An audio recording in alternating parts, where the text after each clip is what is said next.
વડોદરાના ward number 9માં bogus મતદાનનો આક્ષેપ લાગી રહ્યો છે, તો કોંગ્રેસ ઉમેદવારના બદલે અન્ય વ્યક્તિએ મતદાન કર્યાનો દાવો થઈ રહ્યો છે. ઉમેદવાર મીના વસાવાનો અન્ય વ્યક્તિએ મત આપ્યો. કોંગ્રેસ ઉમેદવાર મતદાન કરવા જતા ભાંડો ફૂટ્યો. તો વોર્ડ નંબર 9માં અન્ય મતદારોનું બોગસ મતદાન થયાનો દાવો થઈ રહ્યો છે.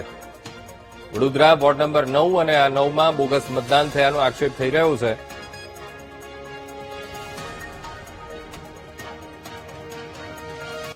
કરવા આવી 5 ને 15 ત્યારે મારા નામ પર કોઈક બીજાએ વોટિંગ કરીને જતા રહ્યા હતા.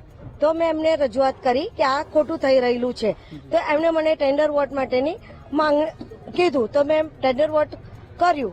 બરાબર છે, એમને કીધું. અને મેં એક એપ્લિકેશન બી એમને લખીને આપેલી છે કે તમે જો હું પોતે કેન્ડિડેટ છું, જાગૃત વ્યક્તિ છું, તો મારી સાથે આવું થયું તો ઘણા બધા લોકોનો બોગસ વોટિંગ થયું હશે અને કર્યું છે અમને.